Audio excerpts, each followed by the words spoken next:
So Death Row is doing just better and better. You know, The Chronic ends up becoming huge. Doggy Style comes out. It's huge. Above the Rim comes out. It's huge. Yeah. Just, you know, Murder Was the Case soundtrack comes out. It's huge. Everything is platinum, multi-platinum, everything else like that. And then Tupac gets signed to the label.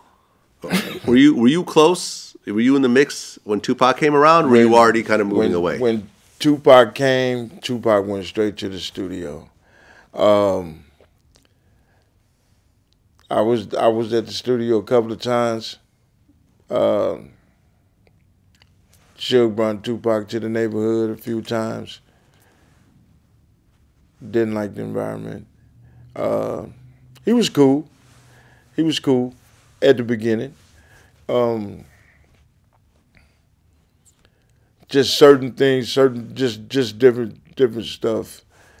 I didn't like the way he started getting down, and backed away from him too.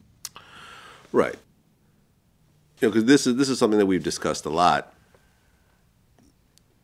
You know, for example, Shock G from Digital Underground, Yeah. you know, who first signed Tupac, said that Suge held down Tupac the way he's always wanted someone to hold him down. You know, here was someone. What, on the thug life aspect? Yeah, exactly. You know, I didn't. The homies had Tupac more than I think Suge did.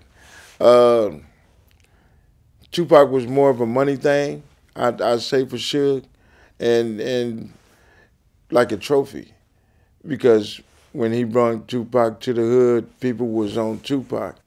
A lot of the homies cling to Tupac and wouldn't really own Suge like that. You know, it was Tupac. Tupac was hanging and doing what they was doing. You know what I'm saying? But I think Tupac went a little overboard and really thought he was one of the homies. Well, he got the tattoo. He got the MOB tattoo. Yeah. I mean, some people say that it was money over bitches. It was an MOB tattoo, which he should have never had. He ain't never claimed the hood. He ain't never been in the hood. He ain't never fought for the hood. That's some. I want to be from the hood, putting the hood on his records, and you in the studio and you get a tattoo. You didn't come to the hood and ask to have that tattoo. The homies gave you that. You know what I'm saying? Just because of the situation that he was in. He was hanging, he was making money, they was chilling. So they accepted him. But you can't just bring him to the hood like that and say he from the mob. Me personally, he wasn't from the mob. Mm-hmm. So, you know, Tupac was in jail after the whole Quad studio shooting situation.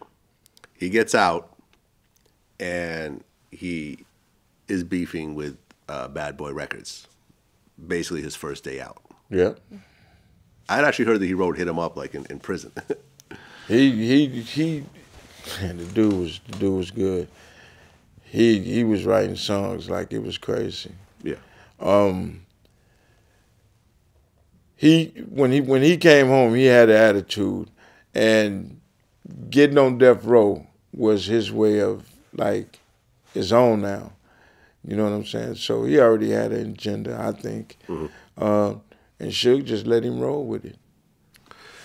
So he gets out, and there's essentially funk between Bad Boy and Death Row. Yeah. Because, you know, Death Row is, you know, they're, you know, I mean, one of their two biggest artists is beefing with Bad Boy, so now Suge is beefing with Puffy. It was a power move for Suge. Suge was already beefing before Tupac. This wasn't just Tupac and Biggie. Suge was trying to get at Puffy and trying to bully him like he was bullying everybody else.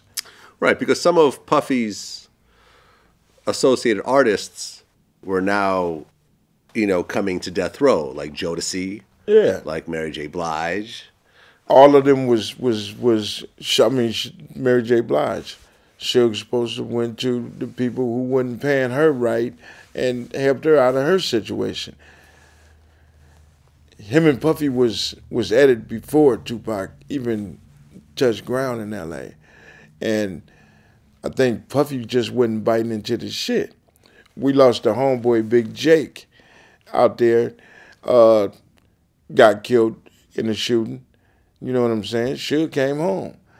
How the fuck is that? You know what I'm saying? He's out there riding with you, taking care of business. Suge was in some shady shit, doing too much, and trying to flex.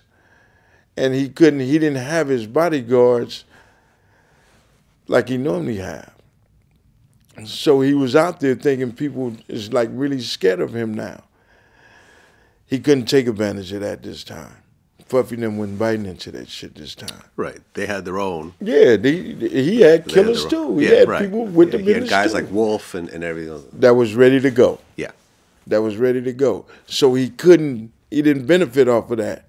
Because if he could have got Puffy, he got it sold up. So he couldn't do that.